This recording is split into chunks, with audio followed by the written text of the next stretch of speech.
नमस्कार दोस्तों, I hope you are doing well.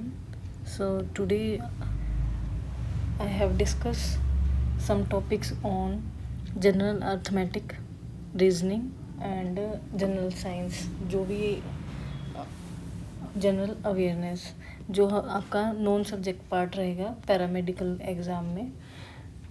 तो देख लेते हैं कि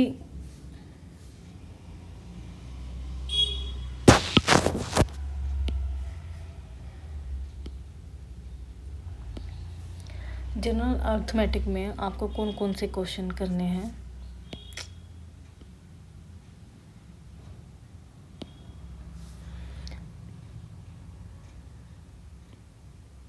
ठीक है, देखो सबसे पहले मैंने वही टॉपिक्स लिखे हैं जो एग्ज़ाम में आते हैं, और आलतू फालतू में जो ये डिसीजन मेकिंग लिखा हुआ है, कंक्लूजन लिखा हुआ है आपके उसमें एग्ज़ाम में दिया हुआ है सिलेबस में। तो ये जो डिसीजन मेकिंग है ये इतने बड़े पार्ट बन जाते हैं, डिसीजन मेकिंग वगैरह के क्वेश्चन बन जाते हैं कि एक ही डिसीजन मेकिंग में 5-5 क्वेश्चंस बन जाते हैं। तो डिसीजन मेकिंग नहीं आएगा, मैंने वही लिए हैं जो आते हैं। तो सबसे पहले ना नंबर सिस्टम आता है। नंबर सिस्टम हो सकता है कि आए। देखो जनरल अर्थमेटिक, सबसे पहले तो ये देखो कि अर्थमेटिक और इंटेलिजेंस और रीजनिंग, ये जो 3 चीज़ें हैं इनके सिर्फ 10 क्वेश्चन आएंगे। तो कम से कम इनमें 30 से 35 जो टॉपिक हैं वो आपके सिलेबस में दिए हुए हैं। तो आप है ना सारे मत करना, क्योंकि सारों में तो आप है ना इतने कंफ्यूज हो जाओगे जिसकी कोई हद नहीं।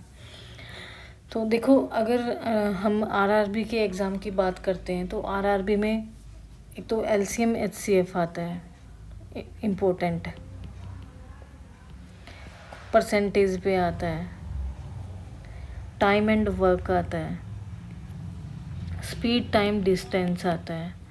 और स्पीड टाइम डिस्टेंस का बिल्कुल इजी सा फॉर्मूला बनता है आपका। इस तरीके से ट्रायंगल बनाओ, ऊपर लिखो डिस्टेंस और बीच में ऐसे कर दो और एस एंड टी। जब आपको डिस्टेंस निकालना है तो स्पीड इनटू टाइम, और जब स्पीड निकालना है तो डिस्टेंस बाय टाइम, और जब टाइम निकालना है तो डिस्टेंस बाय स्पीड। तो आप ये जो फॉर्मूला है ये छोटा सा अपने नोट में लिख लो, और इसके अकॉर्डिंग आप अपना प्रिपरेशन करो इस स्पीड टाइम डिस्टेंस की। Simple and compound interest important है, ठीक है। आएगा, सिंपल इंटरेस्ट भी आ सकता है और कंपाउंड भी आ सकता है।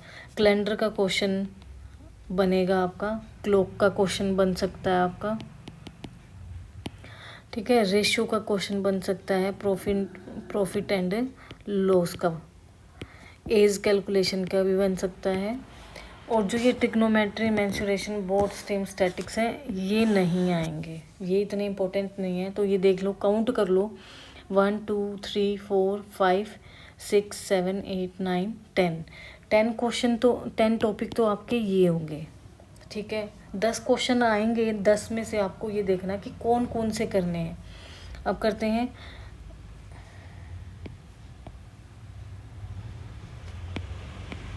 चलो मैं दोबारा लिख देती हूँ उसको। Distance into time, speed into by time, और डिस्टेंस बाय स्पीड, ठीक है। तो अब देखो सारे 2 टॉपिक्स आएंगे ही नहीं कि सारे टॉपिक आए।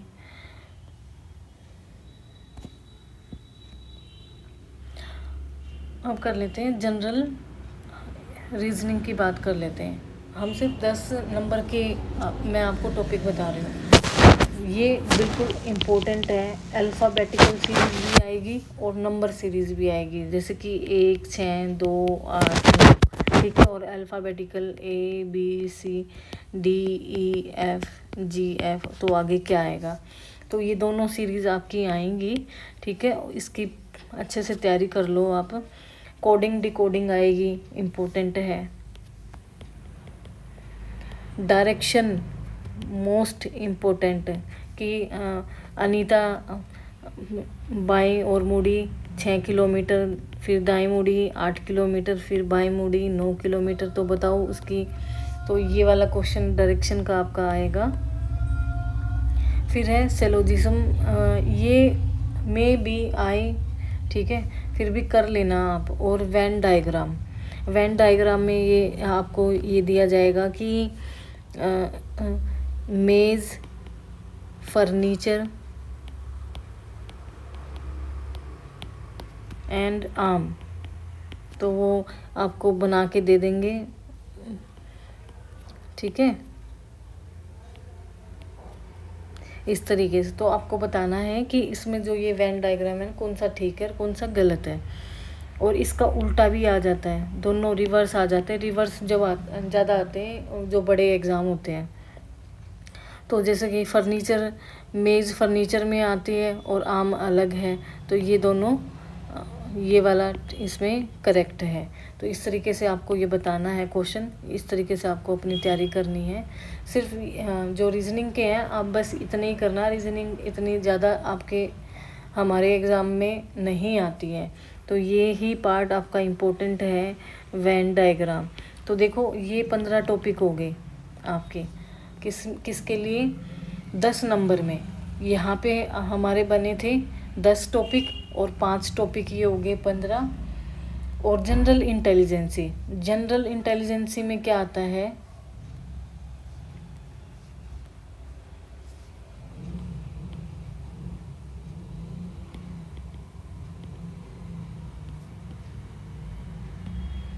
तर्क वाला क्वेश्चन आता है। जैसे कि कुछ मेज़ किताब हैं, ये क्वेश्चन ज़रूर आता है, हर एग्ज़ाम में आने लगा। और सभी मेज़ किताब नहीं है, ठीक है, ये क्वेश्चन आप कर लो, बिल्कुल आएगा। देखो ये 16 टॉपिक हैं, मैंने आपको बता दिए हैं।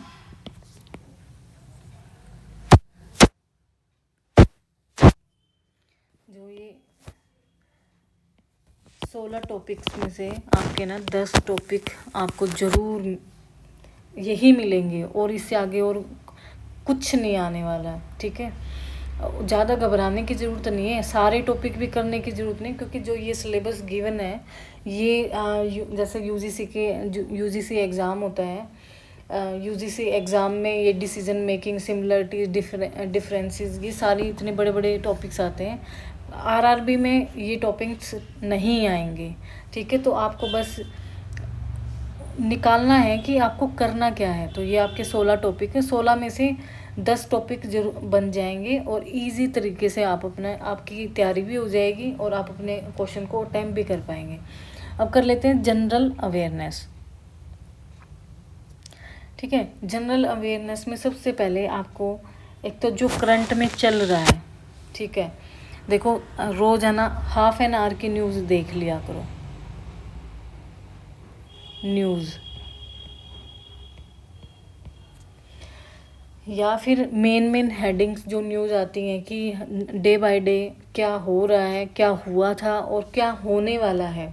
कई बार होने वाला 2025 का मार्च में एग्ज़ाम होना है और उसी टाइम का पूछ लिया जाएगा, ठीक है। करंट अफेयर आपको इसी तरीके से याद होंगे।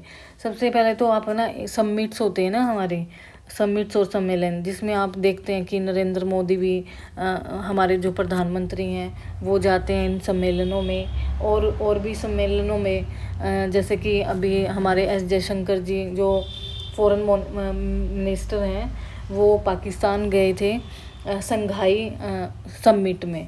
तो ये आप G20 क्या है, G7 क्या है, क्वेड क्या है, नेटो क्या है, एशियान क्या है, और अभी जो करंटली जो सम्मेलन हुए हैं वो कहाँ हुए हैं और उनकी मेज़बानी किसने की है, ठीक है। तो ये सारी चीज़ें डिटेल में पढ़ लो, इनको नोट्स बना लो अपने छोटे छोटे। देखो एग्ज़ाम में ना मुश्किल कुछ नहीं पूछा जाएगा, हम ही अपने एग्ज़ाम को मुश्किल बना देते हैं, क्योंकि हम शॉर्ट ट्रिक्स अपनाते हैं। शॉर्ट ट्रिक का मीन्स ये है कि हम एक चीज़ करते हैं दूसरी छोड़ देते हैं। अगर आप एक टॉपिक उठाते हैं ना, तो मेरा मानना यही है कि अगर आपको सबमिट्स करने हैं तो आप सारे सबमिट्स अच्छे से एक पेज पे छोटे छोटे अक्षरों में लिख लो, क्योंकि ये हम मेडिकल वाले स्टूडेंट हैं, और मेडिकल वाले स्टूडेंट वैसे आजकल तो क्या है कि सब रील्स पे बैठे रहते हैं। आधी नॉलेज तो ना रील्स दे देती हैं कि आज क्या सम्मेलन हो रहा है, क्या हम सिर्फ देखते हैं कि ये सम्मेलन आज एस जयशंकर पाकिस्तान गए थे। सबको पता है कि फॉरेन मिनिस्टर पाकिस्तान गए थे, पर बहुत सारे ऐसे 100% में से 90% बच्चे हैं कि उनको ये नहीं पता होगा कि वो अगर पाकिस्तान गए थे तो कौन सी सबमिट में गए थे, कौन से सम्मेलन में गए थे। तो वो संघाई सम्मेलन में गए थे। तो इसी तरीके से आपको लर्न करना है। ऐसे नहीं याद करना कि तुक्का मार दिया, बिल्कुल भी नहीं। एग्ज़ाम में तुक्का तो कहीं नहीं लगने वाला। फिर करो आप ओलंपिक विनर्स, इंडिया के, ठीक है, इंडिया के विनर्स करो। और एक और जो फेमस जो वर्ल्ड के हैं उनका भी आपको पता होना चाहिए। फर्स्ट और लास्ट दोनों ही पता होने चाहिए। फर्स्ट पहले ही कौन जीता था और बाद में अब कौन जीता है। तो ओलंपिक्स में जो अवार्ड्स दिए जाते हैं या लोकल जो हमारे अवार्ड्स हैं, जैसे कि द्रोणाचार्य और जो हमारे काफ़ी सारे कप हैं, इसमें ओलंपिक के साथ साथ आप इसमें वो भी कर लो। चलो वो स्पोर्ट्स में बता दूंगी। तो ओलंपिक के बारे में मतलब ये है कि जनरल अवेयर में, करंट अफेयर्स में कि जो चल रहा है उसके बारे में आपको ज्ञान पता होना चाहिए, नॉलेज होनी चाहिए। कि जैसे कि तुरंत एकदम आरबीआई का चेयरमैन कोई और बना दिया तो वो याद करो, आरबीआई का कोई बना दिया। अभी तो फिलहाल शक्तिकांत दास हैं, वो याद कर लो, ठीक है। अब जैसे चीफ जस्टिस हैं ये संजीव खन्ना है। अगर इनको इजी क्वेश्चन बनाना होगा तो ये इजी क्वेश्चन दे देंगे कि फ़िलहाल के चीफ जस्टिस कौन है, या फिर ये पूछ लेंगे कि 91वें चीफ जस्टिस कौन है, पहले चीफ जस्टिस कौन रहे हैं, 11वें कौन रहे हैं। तो इस तरीके से पूछ लेते हैं एग्ज़ाम में। अगर इनको चीफ जस्टिस पे, क्योंकि अब चीफ जस्टिस जो बने हैं वो तो सबको पता होगा, पर बहुत सारे जो कैंडिडेट हैं लाखों में से जिनको ये नहीं पता होगा कि जो हमारे पहले चीफ जस्टिस रहे हैं वो कौन बने थे, ठीक है। तो इस तरीके से आपको अपने क्वेश्चन को लर्न करना है कि अगर आप करंट कर रहे हैं तो आप उस करंट में भी आप उसके बैक का पढ़ेंगे। फिर है कल्चर करो and history of India. History of India सिर्फ एक क्वेश्चन आएगा और कल्चर में से 2 क्वेश्चन आएंगे, ठीक है। कल्चर में देखो डांस पूछ लेंगे ये, और जो आजकल ये वाद्य यंत्र, शहनाई, सितारा, इन पे क्वेश्चन आते हैं कि बिस्मिल्लाह खां क्या कौन सा यंत्र बजाते थे, बिस्मिल्लाह खां शहनाई बजाते थे, सितार कौन बजाते थे। तो ये नाम याद करने और वाद्य यंत्र भी नाम याद करने। तो डांस कल्चर में देखो डांस आ जाता है, और नदियाँ आ जाती हैं, रिवर्स आ जाती हैं, डैम आ जाएंगे, ठीक है। Reverse, dam, dance. और हिस्ट्री में कोई भी मकबरा पूछ लेंगे, मकबरा, या फिर ताजमहल, लाल किला किसने बनवाया था, कौन था, जो इनको बोलते हैं, मुझे याद नहीं आ रहा, पर हाँ ये जो हमारे यूनेस्को साइट्स, ठीक है, कौन कौन सी आती हैं इस इन्हीं कल्चर में आपसे वो पूछ लिया जाएगा। पार्क, उद्यान, फॉरेस्ट, रिजर्व, ठीक है, रिजर्वायर पूछे जा सकते हैं, पार्क पूछे जा सकते हैं, ठीक है। तो ये आएंगी सारी चीज़ें। बुक्स एंड ऑथर, एक पुस्तक का नाम पूछेंगे ज़रूर। वो देखो महात्मा गांधी तो इम्पोर्टेंट हैं ही, ठीक है। महात्मा गांधी ने जो जो पुस्तकें लिखी हैं वो तो सर्च करके लिख लो, पर और भी जैसे स्वामी विवेकानंद की हैं, अंबेडकर जी की हैं, और सचिन तेंदुलकर की भी ये क्वेश्चन आया था। जो आपको याद आए, जो भी महान हस्तियां आए उनकी पुस्तक उठाओ और उनके राइटर देख लो कि किसने कौन सी पुस्तक लिखी है और उसका राइटर कौन है। एक क्वेश्चन जरूर आएगा। फिर गवर्नमेंट स्कीम कम देखने को मिलेंगी, पर गवर्नमेंट स्कीम देखो कैसे आ सकती हैं। जैसे कि जो बच्चे स्टाफ नर्स के हैं, तो स्टाफ नर्स में जो छोटे बच्चों के लिए या पोषण के लिए या फिर बच्चे की माँ के पोषण के बारे में, तो ये जो स्कीम्स हैं ये स्टाफ नर्स के एग्ज़ाम में आ सकती हैं। स्पोर्ट्स में मैंने आपको बता ही दिया है, स्पोर्ट्स में आपको अवार्ड्स याद करने हैं। और जैसे कि ओलंपिक हुआ था, अब आगे आने वाला ओलंपिक कहाँ होगा, ठीक है। अभी तो हो गया, अब 4 साल बाद कहाँ होगा, ठीक है। एक तो ये पता होना चाहिए। दूसरा, स्पोर्ट्स में कि पीछे जो ओलंपिक हुआ था उसमें भारत में ओपन सेरेमनी में फ्लैग बियरर कौन था और क्लोज सेरेमनी में फ्लैग बियरर कौन था, ठीक है। तो दो थे, ये नाम देख लेना। लास्ट में मनु भाकर थी, मेरे को एक ही याद है लास्ट में, और शुरुआत में शायद से नीरज चोपड़ा थे, ठीक है। तो मेरे को एग्जैक्ट अभी याद नहीं है, आप अपना देख लो और अपने नोटबुक में लिख लो। देखो मैं भी एक इंसान हूँ, सारी चीज़ें मुझे भी याद नहीं रहती। तो चलो अपना अपना टॉपिक ले लेते हैं। इन्वायरमेंटल इश्यूज़ में कन्वेंशंस कर लो, ठीक है। कन्वेंशंस जैसे कि रामसन कन्वेंशन किसके लिए है, क्योटो प्रोटोकॉल, पेरिस एग्रीमेंट, ठीक है। Kyoto, Ramsar convention, Paris agreement, ये कन्वेंशन कर लो। ओजोन लेयर के बारे में पढ़ लो, एटमॉस्फेरिक लेयर के बारे में पढ़ लो, ग्रीन हाउस लेयर की जो गैसेस होती हैं वो पढ़ लो, और एनी इन्वायरमेंट पोल्यूटेंट के ऊपर भी आ सकता है। डेज और इवेंट्स, ठीक है। तो डेज और इवेंट्स तो आएंगे ही आएंगे, इम्पोर्टेंट हैं बिल्कुल। तो ये आपके देखो 8 नंबर हो गए, टॉपिक हैं 8, ठीक है।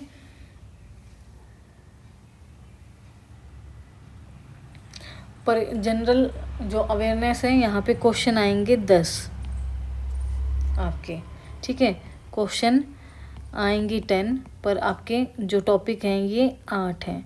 तो देखो इतने सारे में से, क्योंकि इसमें टॉपिक 8 नहीं है, क्योंकि एक तो कल्चर हो गया और एक हिस्ट्री ऑफ इंडिया, तो टॉपिक हो गए आपके यहाँ पे 9। अब एक तो डेज हो गया और एक इवेंट्स हो गया, तो पूरे 10 हैं। और इनको इस तरीके से आप लर्न करो कि 10 में से आपके यहाँ पे 8 क्वेश्चन क्लियर होने चाहिए। और ऐसे ही जनरल अर्थमेटिक, जनरल इंटेलिजेंस और रीजनिंग में से भी 10 में से 8 क्वेश्चन आपके ठीक होने चाहिए। 20 में से 16 नंबर तो आपके आने चाहिए। आज तो पता नहीं ये क्या हो रहा है कि। अब बात करते हैं जनरल साइंस की। अब बच्चे कह रहे थे कि मैम जनरल साइंस की हम तैयारी कैसे करें। अब मैं बताती हूँ आपको कि तैयारी कैसे करनी है।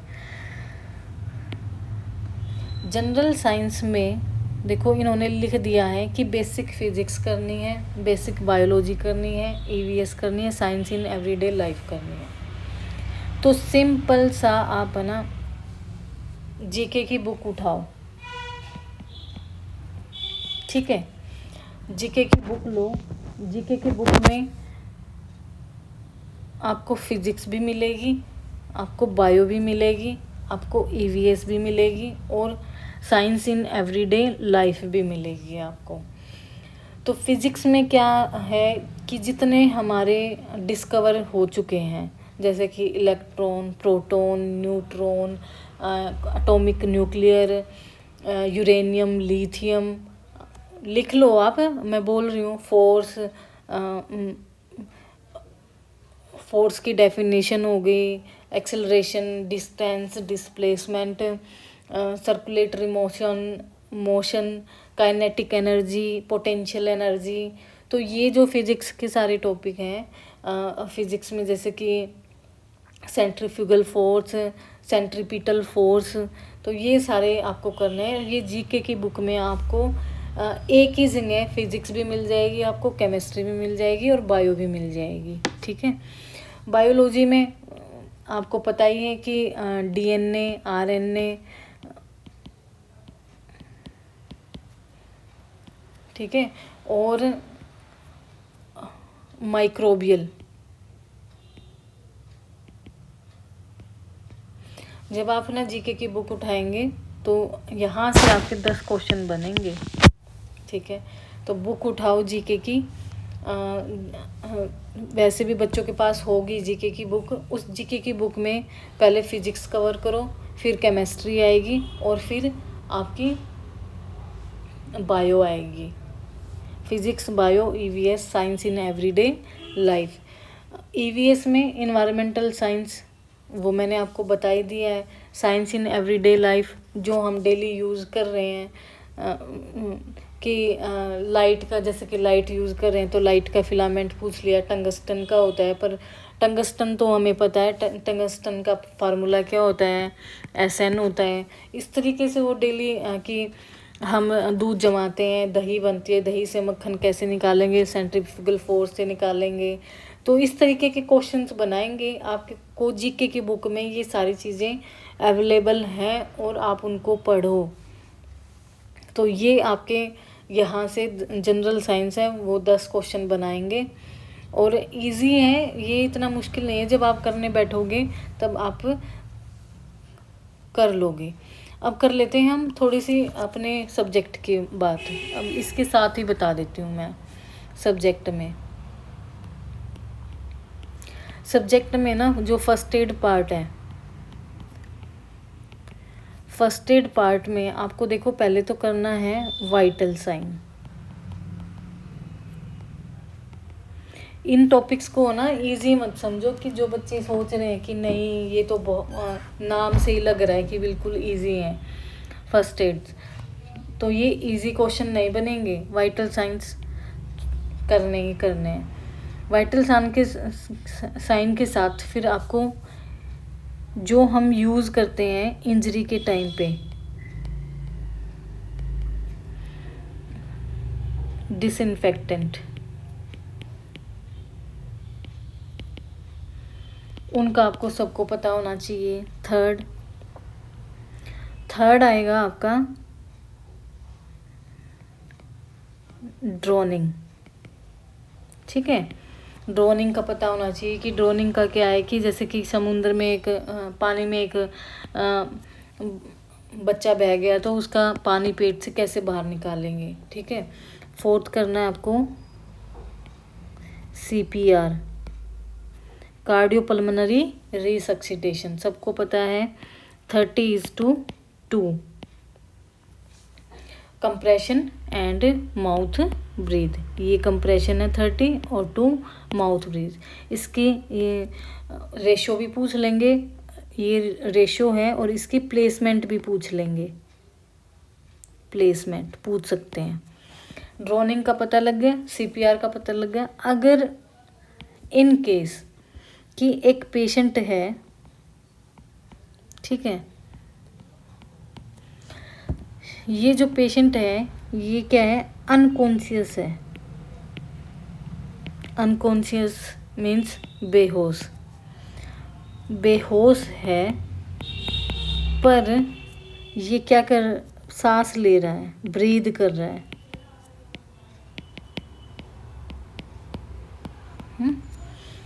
तो हम क्या पेशेंट की पोजीशन कैसे बनाएंगे, तो हम पेशेंट की साइड लाइन पोजीशन बनाएंगे और हाथ को मतलब पूरी साइड लाइन पोजीशन करके नी को नी को अपर जो नी है उसको बेंड कर देंगे और जो उनका उसका हाथ है उसको अपने हाथ से दबा लेंगे साइड लाइन में। तो जो ये चीज़ें हैं ये आपको करनी है फर्स्ट एड में, vital science, disinfectant, droning, CPR और अनकॉन्शियस वाले पोजीशन। फिर करना है आपको पोजीशंस,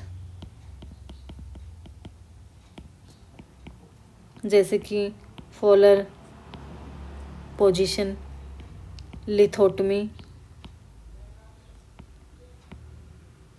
पोजीशन एक्सेट्रा, बहुत सारी हैं, 7-8 हैं। मेरे को एक बार थोड़ा सा मेरा काम है, मेरा काम लगते ही मैं सारी चीज़ें आपको करवाऊँगी, मेरा थोड़ा सा वो काम हो जाए और फिर मैं ये सारी वीडियोस बनाऊँगी। इससे पहले मैं चाह रही हूँ कि आप भी एक बार पढ़ लो मेरी वीडियोस, तो आप कनेक्ट हो ही, पर जब मैं बनाऊँगी वो भी देख लेना कि उसमें आपको किस तरीके से अपने टॉपिक्स को कवर करना है। ठीक है, पोजीशंस हो गए, ये सिंपल हैं। फ्रैक्चर हो गए, सारे फ्रैक्चर याद कर लो। स्प्लिंट हो गया,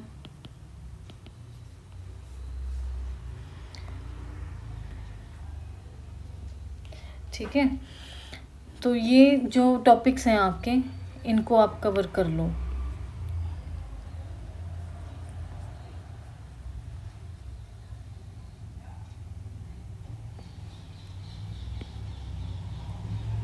फ्रैक्चर,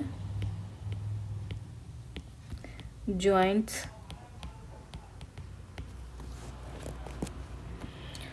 और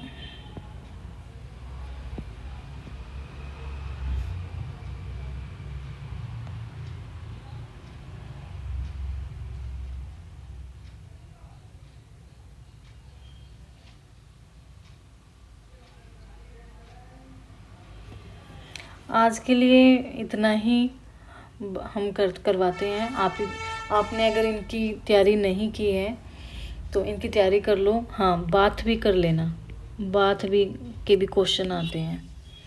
ठीक है, आगे हम और वीडियोस में डिस्कस कर लेंगे, और वीडियोस के साथ साथ ना कनेक्ट रहो।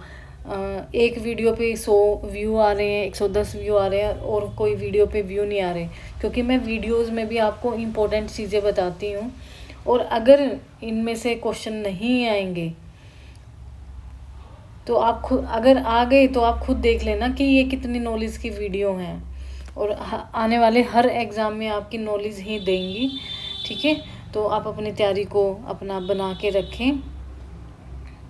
So thank you so much. और जाते जाते वीडियो को भाई लाइक कर दो, सब्सक्राइब कर दो, और कमेंट करके भी बता दो कि मैं आपको ठीक बता भी रही हूँ या गलत बता रही हूँ। मुझे भी तो पता होना चाहिए कि मैं आपको अच्छा गाइड कर रही हूँ।